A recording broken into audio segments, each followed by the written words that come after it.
दोस्तों, आज की कहानी है 7 भाइयों और एक बहन की, जहां प्यार से भरा घर धीरे धीरे लालच और क्रूरता का जंगल बन गया।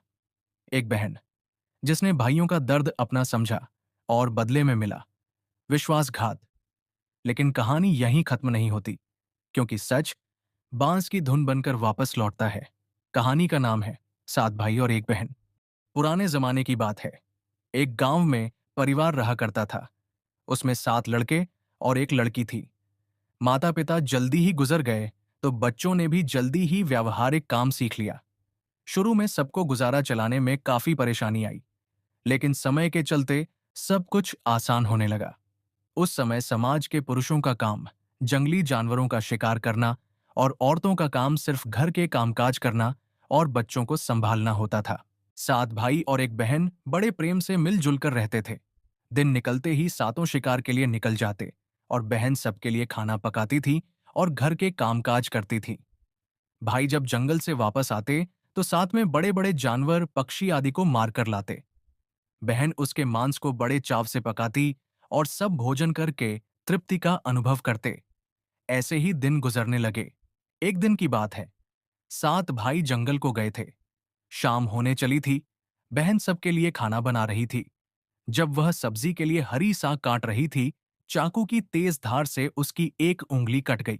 कटी उंगली से खून की धार बहने लगी। उसने सोचा यदि भाइयों ने देखा तो वे बड़े दुखी हो जाएंगे। मुझे उन्हें यह बात नहीं बतानी चाहिए। उसने बहते खून को अपने अपनी ओढ़नी से पोंछना चाहा, किंतु लगा कि उसके भाई देख लेंगे। फिर उसने दीवार पर पोंछना चाहा। फिर लगा यहां तो और अच्छी तरह से दिखाई देगा। वह बेचैन होकर इधर उधर घूमने लगी। कोई ऐसी जगह नहीं मिली जहां उसका बहता खून भाइयों की दृष्टि से बच सके।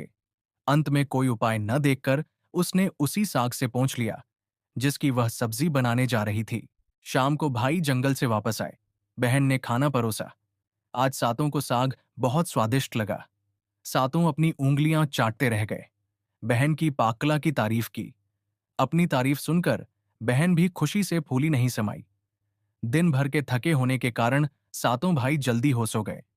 अगली सुबह रोज की तरह खा पी कर सातों भाई जंगल की ओर निकल पड़े।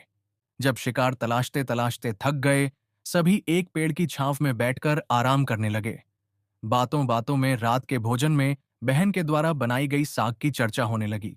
सब कह रहे थे कि इतनी स्वादिष्ट साग की सब्जी आज तक नहीं खाई थी।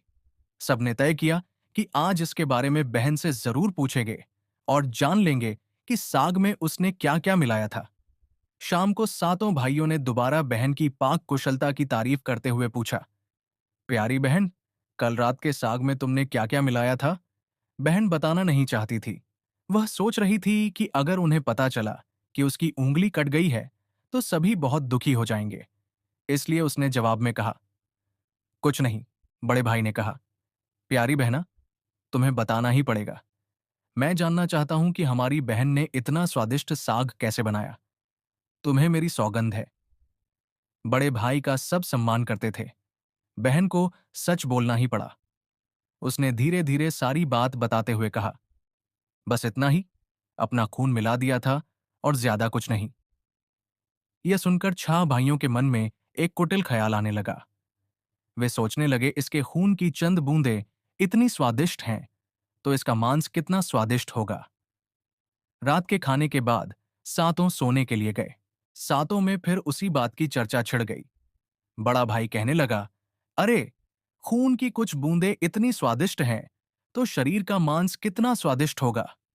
सब ने बड़े भाई की बात में हां में हां मिलाया। अगले दिन शिकार के लिए जाते समय सातों ने यह योजना बनाई कि बहन को मारकर उसका मांस बनाएंगे। खूब स्वादिष्ट होगा। सातवें भाई को अपने बड़े भाइयों की युक्ति बिल्कुल भी उचित नहीं लगी।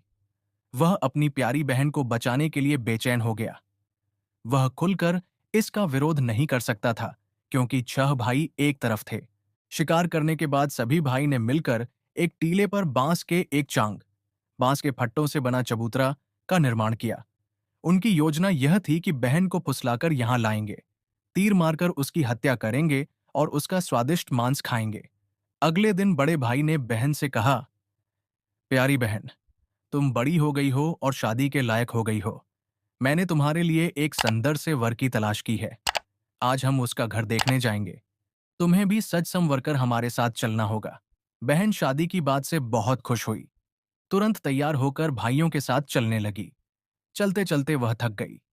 वह बड़े भाई से पूछने लगी, मेरा ससुराल अब कितना दूर है? बड़ा भाई बोला, बस अभी पहुंचने वाले हैं। दूर से दिखाई दे रहे टीले पर बने चांग को दिखाते हुए भाई बोला, वह देखो तुम्हारा ससुराल, जहां तुम राज करोगी। यह सुनकर बहन आनंदित हो उठी। चांग पर पहुंचते ही बड़े भाई ने अन्य भाइयों को बहन को चांग पर खड़ी करके रस्सी से बांस के खंभे के सहारे बांधने का आदेश दिया। सभी मिलकर फुर्ती से बहन को बांधने लगे। बहन असहाय थी।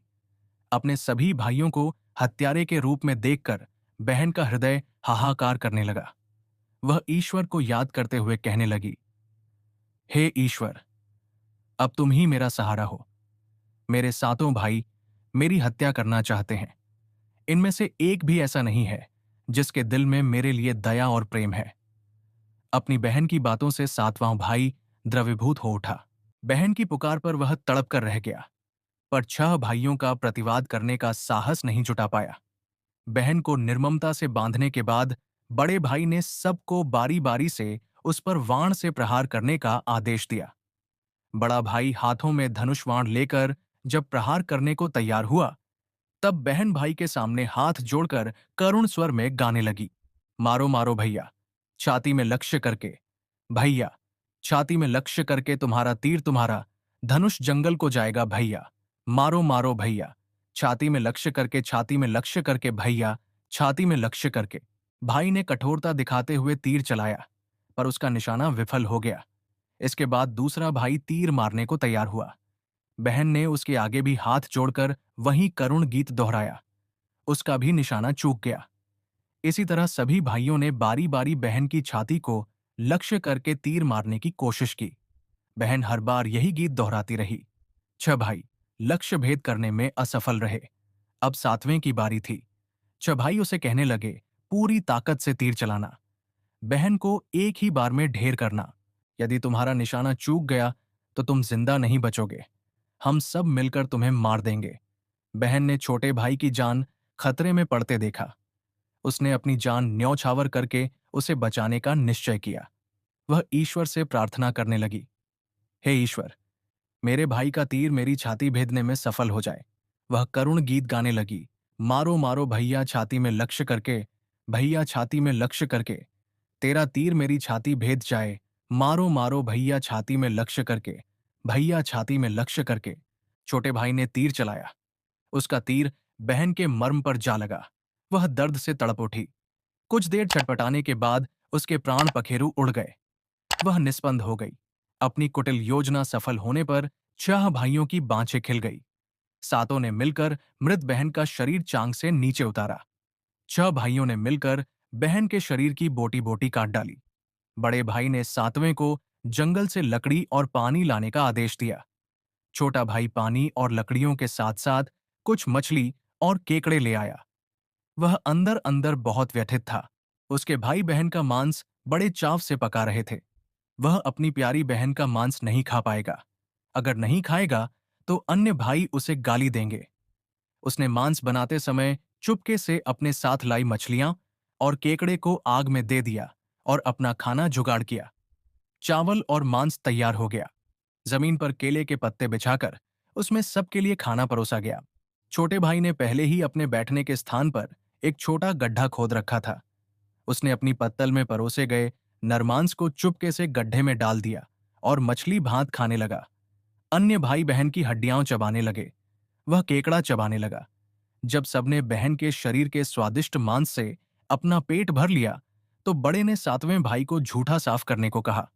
उसने बहन की बची खुची हड्डियां और शरीर के अन्य भाग जैसे सिर, नाखून, पंजे आदि सभी इकट्ठा करके उसी गड्ढे में डाल दिया और मिट्टी से ढंक दिया। कुछ समय बाद उस स्थान पर बांस का एक पौधा उगाया। धीरे धीरे वहां बांसों का झुरमुट बन गया। एक बार कहीं से एक संत आए और उसी बांस की झुरमुट तले छुपकर मल त्याग करने लगे। उसी समय आकाशवाणी हुई, संत दुर्गंध आ रही है, संत दुर्गंध आ रही है। बार बार यह आकाशवाणी सुनाई देने लगी तो संत ने झटपट उस स्थान को साफ किया। उन्होंने झुरमुट में से एक बांस काटा और अपने साथ ले गए। उस बांस से उन्होंने एक केंद्रा, एक पुराना वाद्य यंत्र बनाया। वे उसे बजा बजा कर दिन भर लोगों के घर जाकर भिक्षा मांगते थे और बदले में खूब सारा उपदेश देते थे। एक दिन संत भिक्षा के लिए बड़े भाई के द्वार पर गए। तब तक 6 भाइयों का विवाह हो चुका था, केवल 7वां कुंवारा था।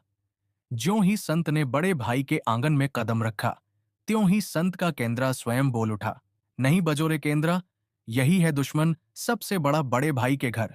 नहीं बजोरे केंद्रा, दया प्रेम सब छोड़कर रिश्ते में यही दाग लगाया नहीं। बजोरे केंद्रा, यही है दुश्मन सबसे बड़ा बड़े भाई के घर। नहीं बजोरे केंद्रा। योगी के बाजे से बार बार निकल रही इस रुदन से बड़े भाई के पसीने छूटने लगे। उसने अपनी पत्नी से योगी को तुरंत भिक्षा देकर विदा करने को कहा। इसी तरह योगी बारी बारी से 4 भाइयों के द्वार पर उपस्थित हुए। उनके आंगन पर कदम रखते ही केंद्रा से स्वयं यही गीत बजने लगता। उन्होंने भी अपनी पत्नी को तुरंत ही कुछ भिक्षा देकर विदा करने को कहा। उनके मन में यह डर समा गया कि यदि इसी तरह योगी का केंद्रा बजता रहा तो उनकी यह पोल खुल जाएगी कि वे अपनी बहन के हत्यारे हैं। अंत में संत 7वें भाई के घर पहुंचे, जो अभी तक कुंवारा था। वह अकेले रहता था। जब योगी उसके द्वार पर उपस्थित हुए, केंद्रा बोल उठा, बजो रे बजो केंद्रा, मेरे सबसे छोटे भाई के घर। मन की बात मन में छुपाकर युग युग से रख रहा है अंतर में। बजो रे बजो केंद्रा, यही है मेरे सबसे प्यारे भाई का घर। योगी के केंद्रा से प्यारा और दिलचस्प गीत बजते सुनकर छोटे भाई ने उन्हें सम्मान के साथ अपने घर में बैठने के लिए आसन दिया। तांबुल पान और जलपान से उनका सत्कार किया। इसके बाद केंद्रा के विषय में चर्चा हुई। योगी ने केंद्रा की जन्म कहानी सविस्तार सुनाई। छोटे भाई ने उस केंद्रा को उसे देने की प्रार्थना की तो योगी ने उसे छोटे भाई को सौंप दिया। योगी के चले जाने के बाद छोटे भाई ने केंद्रा को अपने बिस्तर के सिरहाने की तरफ एक साफ सुथरे स्थान पर धूप दीप जलाकर सम्मान के साथ रखा। कुछ दिनों के बाद छोटे भाई के घर में कुछ परिवर्तन दिखाई देने लगे। जब भी वह काम से लौटकर घर आता, सारा घर साफ सुथरा पाता।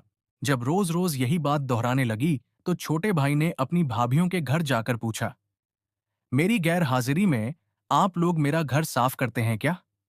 सभी ने जवाब दिया, हमें अपने घर के कामकाज से फुर्सत नहीं है, तुम्हारा घर कैसे साफ करती? छोटे भाई ने निश्चय किया कि आज वह छुपकर देखेगा कि उसका घर कौन साफ करता है। वह घर के कोने में छुप गया। घर सुनसान होते ही स्थापित केंद्रा से उसकी बहन की शक्ल की एक लड़की निकली। घर का सारा काम किया और फिर उस केंद्रा में समा गई। छोटे भाई ने यह बात अपनी बड़ी भाभी को बताई। बड़ी भाभी ने उसे समझाया, ज्यों ही लड़की केंद्रा से बाहर निकलेगी, तुम केंद्रा को आग के हवाले कर देना, फिर उस पर तुलसी जल छिड़क देना, फिर देखना क्या होता है। छोटे भाई ने बड़ी भाभी के कहे मुताबिक काम किया। उसने लड़की के निकलते ही केंद्रा को आग में डाल दिया और लड़की पर पवित्र तुलसी जल का छिड़काव किया। तुलसी जल के स्पर्श से वह मानव रूप में आई। भाई ने देखा, यह तो उसकी प्यारी बहन है। उसने अपनी बहन को गले से लगा लिया। उसके बाद दोनों भाई बहन बड़े प्रेम से जीवन बिताने लगे। दोस्तों, इस कहानी से यही सीख मिलती है, निस्वार्थ प्रेम कभी नष्ट नहीं होता और जो रिश्तों को कलंकित करते हैं उनका सच एक न एक दिन सामने आ ही जाता है। अगर आपको कहानी पसंद आई हो तो लाइक और सब्सक्राइब जरूर करें।